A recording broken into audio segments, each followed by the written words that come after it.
નમસ્કાર, આકાશવાણી.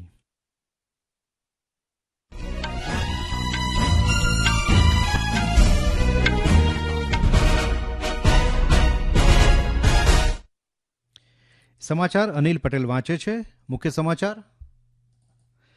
વિરોધ પક્ષોના હોબાળા વચ્ચે સંસદના બંને ગૃહોની કાર્યવાહી 2 વાગ્યા સુધી સ્થગિત. જમ્મુ કાશ્મીરમાં અમરનાથ યાત્રામાં અત્યાર સુધી 3,77,000 યાત્રાળુઓએ ભાગ લીધો. ઇટલીના વિશ્વવિદ્યાલયે જણાવ્યું છે કે કોવિડ મહામારી દરમિયાન રસીની મદદથી 25 લાખથી વધુ લોકોના જીવ બચાવી શકાયા. અમેરિકા અને ચીન આજે સ્વીડનમાં વેપાર વાટાઘાટનો નવો તબક્કો શરૂ કરશે. અને જોર્જિયામાં મહિલા ચેસ વિશ્વકપની ફાઇનલમાં આજે ગ્રાન્ડ માસ્ટર કોનેરુ હમ્પી અને આંતરરાષ્ટ્રીય માસ્ટર દિવ્યા દેશમુખ વચ્ચે ટાઈ બ્રેકરનો મુકાબલો. સમાચાર વિગતવાર. વિરોધ પક્ષોના હોબાળા વચ્ચે સંસદના બંને ગૃહોની કાર્યવાહી બપોરે 2 વાગ્યા સુધી સ્થગિત કરવામાં આવી છે. લોકસભાની કાર્યવાહી આજે સવારે 11 વાગે શરૂ થઈ ત્યારે અધ્યક્ષ ઓમ બિરલાએ પ્રશ્નકાળ શરૂ કર્યો. દરમિયાન વિરોધ પક્ષના સભ્યોએ બિહારમાં વિશેષ સઘન સમીક્ષા, એસઆઈઆર અભિયાન અને અન્ય મુદ્દાઓને પરત લેવાની માંગ અંગે સૂત્રોચ્ચાર શરૂ કરી દીધા. શ્રી બિરલાએ વિરોધ પક્ષના સભ્યોને પ્રશ્નકાળ ચાલવા દેવા મંજૂરી આપવા આગ્રહ કરતા જણાવ્યું કે આ મહત્વનું કામ છે અને તેમાં વિરોધ પક્ષોએ ભાગ લેવો જોઈએ. ऑपरेशन सिंधु पर चर्चा नहीं करना चाहते. कोई भी मुद्दा बेल में उठाने से किसी मुद्दे पर चर्चा नहीं होगी. संसद के अंदर नियम प्रक्रिया है. नियम प्रक्रिया के तहत बिजनेस एडवाइजरी कमेटी के अंदर चर्चा होती है. उसके बाद मुद्दों पर चर्चा होती है. मैं आपसे अंतिम बार आग्रह करना चाहता हूं. વિરોધ પક્ષોના હોબાળા વચ્ચે લોકસભાની કાર્યવાહી 1 વાગ્યા સુધી સ્થગિત કરવામાં આવી હતી. જોકે ગૃહ પુનઃ મળ્યું ત્યારે પણ વિરોધ પક્ષોએ શોરબકોર ચાલુ રાખતા કાર્યવાહી બપોરે 2 વાગ્યા સુધી સ્થગિત કરવામાં આવી છે. બપોરે 2 વાગે સંસદમાં ઓપરેશન સિંદૂર પર ચર્ચા થવાની શક્યતા છે. જમ્મુ અને કાશ્મીરમાં ચાલી રહેલી અમરનાથ યાત્રામાં અત્યાર સુધીમાં 3,77,000થી વધુ યાત્રાળુઓએ ભાગ લીધો છે. શ્રીનગરમાં દશનામી અખાડા બિલ્ડિંગમાં શ્રી અમરેશ્વર મંદિરમાં ગઈકાલે છડી સ્થાપના સમારોહ યોજાયો. હવે આવતીકાલે નાગપંચમીએ મંદિરમાં છડી પૂજા કરવામાં આવશે, જ્યારે છડી મુબારકની અંતિમ યાત્રા 4 ઓગસ્ટે પવિત્ર ગુફા મંદિર તરફ શરૂ થશે. ઉલ્લેખનીય છે કે છડી મુબારક પરંપરાગત રીતે શ્રીનગર શહેરના બુદશાહ ચોક વિસ્તારમાં આવેલા દશનામી અખાડા બિલ્ડિંગમાં અમરેશ્વર મંદિરમાં રાખવામાં આવે છે. કોવિડ મહામારી દરમિયાન રસીની મદદથી 25 લાખથી વધુ લોકોના જીવ બચાવી શકાયા હતા. ઇટલીના એક વિશ્વવિદ્યાલયના અભ્યાસમાં એ વાત સામે આવી છે કે કોવિડની પ્રતિ 5,400 રસીથી ઓછામાં ઓછી એક વ્યક્તિનો જીવ બચાવી શકાયો.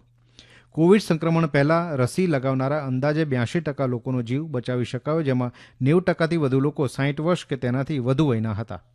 57% લોકોનો જીવ કોવિડ સંક્રમણથી પીડિત થયાની શરૂઆતના દિવસોમાં જ બચાવ્યો. અગાઉ પણ આ અંગે અનેક અભ્યાસ પ્રકાશિત થયા છે, પરંતુ ઇટલીના વિશ્વવિદ્યાલયનો વર્તમાન અભ્યાસ વધુ વ્યાપક છે.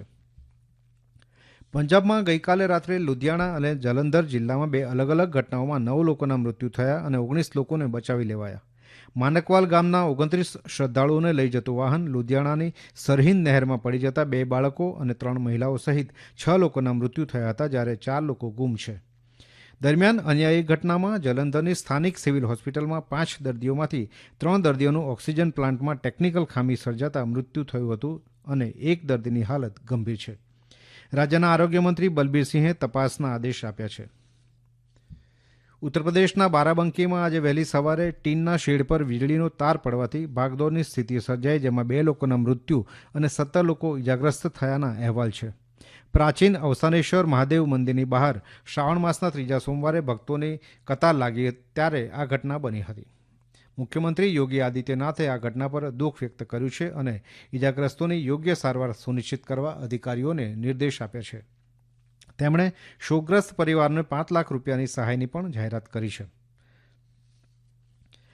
આ સમાચાર આપ આકાશવાણી પરથી સાંભળી રહ્યા છો. આ સમાચારનું જીવંત પ્રસારણ આપ અમારી YouTube channel AIR news Gujarat પર પણ સાંભળી શકશો.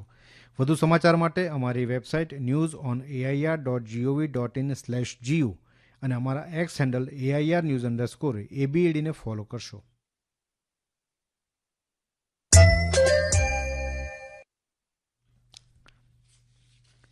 અમેરિકા અને ચીન આજે સ્વીડનના સ્ટોકહોમમાં વેપાર વાટાઘાટનો નવો તબક્કો શરૂ કરશે.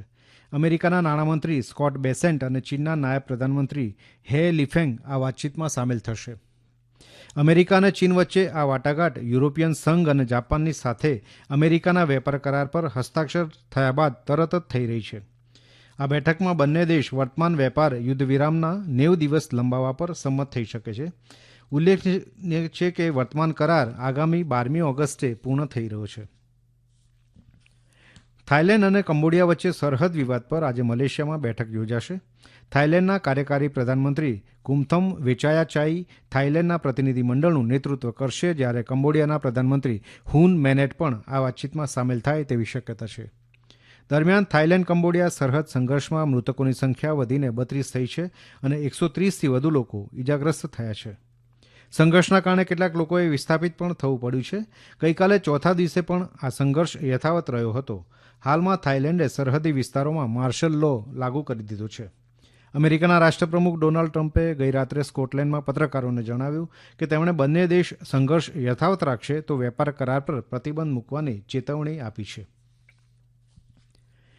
જ્યોર્જિયાના બાટુમીમાં મહિલા ચેસ વિશ્વકપની ફાઇનલમાં આજે ભારતના ગ્રાન્ડમાસ્ટર કોનેરુ હમ્પી અને આંતરરાષ્ટ્રીય માસ્ટર દિવ્યા દેશમુખ ટાઈબ્રેકરમાં ટકરાશે. ફાઇનલમાં આ બંને ખેલાડી વચ્ચે અગાઉની 2 મેચ ડ્રો રહી હોવાથી વિજેતાનો નિર્ણય હવે ટાઈબ્રેકરથી કરાશે. ભારતીય સમય મુજબ આ મેચ બપોરે 1:30 વાગ્યાથી શરૂ થશે. ટાઈબ્રેકરમાં 10-10 મિનિટની 2 રેપિડ મેચ રમાશે. રેપિડમાં પણ પોઈન્ટ બરાબર રહેશે તો 5 મિનિટની બીજી 2 મેચ રમાશે અને ત્યારબાદ પણ જો મુકાબલો ડ્રો રહે તો 3-3 મિનિટની 2 બ્લિટ્ઝ મેચ રમાશે. ઇંગ્લેન્ડના ઓવલમાં આ ગુરુવારે ભારત અને ઇંગ્લેન્ડ વચ્ચે એન્ડરસન તેંડુલકર ટ્રોફીની 5મી અને અંતિમ ક્રિકેટ ટેસ્ટ મેચ રમાશે. ભારતીય ક્રિકેટ નિયંત્રણ બોર્ડ BCCIએ આ મેચમાં વિકેટકીપર અને બેટ્સમેન રિષભ પંતની જગ્યાએ નારાયણ જગદીશનને સામેલ કર્યા છે.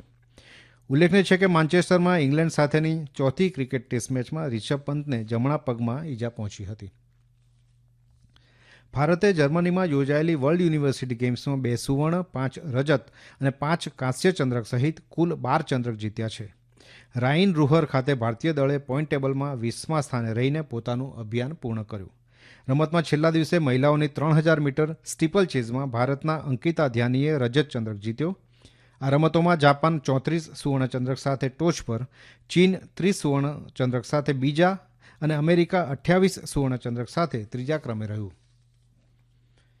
ભારતના તેજસ્વીન શંકરે ગઈકાલે પોલેન્ડમાં આયોજિત વિસ્લો કઝાપીવસ્કી મેમોરિયલ 2025 એથ્લેટિક્સ મીટમાં 7,826 પોઈન્ટ મેળવીને ચોથા સ્થાને રહીને બીજી વખત નવો રાષ્ટ્રીય ડેકાથ્લોન રેકોર્ડ બનાવ્યો છે. 26 વર્ષીય ખેલાડીએ 7,666 પોઈન્ટના તેના અગાઉના શ્રેષ્ઠ સ્કોરને વટાવી દીધો હતો, જેના કારણે તેને 2022માં હાંગઝોઉમાં એશિયન ગેમ્સમાં રજત ચંદ્રક મળ્યો હતો. ચેક રિપબ્લિકના ઓન્ડેસ કોપેકીએ 8,254 પોઈન્ટ સાથે ટાઇટલ જીત્યું છે.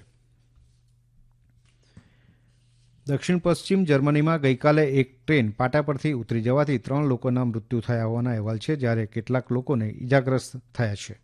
આ દુર્ઘટના બાડેન વુટેનબર્ગ રાજ્યના રીડલિંગન શહેર પાસે સર્જાઈ હતી. આ ટ્રેનમાં અંદાજે 100 યાત્રીઓ સવાર હતા. ભૂસ્ખલનના કારણે આ દુર્ઘટના સર્જાઈ હોવાનું જર્મનીના માધ્યમોએ જણાવ્યું છે. ચીનના દક્ષિણ પશ્ચિમ યુનાન પ્રાંતમાં ગઈકાલે થયેલા ભૂસ્ખલનને કારણે 5 લોકોના મૃત્યુ થયું હોવાનો અહેવાલ છે. સ્થાનિક અધિકારીઓએ જણાવ્યું કે અવિરત વરસાદ બાદ લાકાંગ લાહુ સ્વાયત્ત કાઉન્ટીમાં એક માર્ગ પર ભૂસ્ખલન થતાં 5 લોકોને લઈ જતી કાર દબાઈ ગઈ હતી. અગ્નિશમન કર્મચારીઓ, પોલીસ અધિકારીઓ અને આરોગ્ય તથા કટોકટી પ્રતિક્રિયા દળ સહિત 80થી વધુ લોકો 5 ઉત્ખનન મશીનની મદદથી બચાવ અભિયાનમાં જોડાયા હતા. અંતમાં મુખ્ય સમાચાર. વિરોધ પક્ષોના હોબાળા વચ્ચે સંસદના બંને ગૃહોની કાર્યવાહી 2 વાગ્યા સુધી સ્થગિત કરવામાં આવી. જમ્મુ કાશ્મીરમાં અમરનાથ યાત્રામાં અત્યાર સુધી 3,77,000 યાત્રાળુઓએ ભાગ લીધો. ઇટલીના વિશ્વવિદ્યાલયે જણાવ્યું છે કે કોવિડ મહામારી દરમિયાન રસીની મદદથી 25 લાખથી વધુ લોકોના જીવ બચાવી શકાય. અમેરિકા અને ચીન આજે સ્વીડનમાં વેપાર વાટાઘાટનો નવો તબક્કો શરૂ કરશે. અને જ્યોર્જિયામાં મહિલા ચેસ વિશ્વકપની ફાઇનલમાં આજે ગ્રાન્ડમાસ્ટર કોનેરુ હમ્પી અને આંતરરાષ્ટ્રીય માસ્ટર દિવ્યા દેશમુખ વચ્ચે ટાઈ બ્રેકરનો મુકાબલો. આકાશવાણી પરથી સમાચાર પૂરા થયા. હવે પછી આપ 2:30 પ્રાદેશિક સમાચાર સાંભળી શકશો.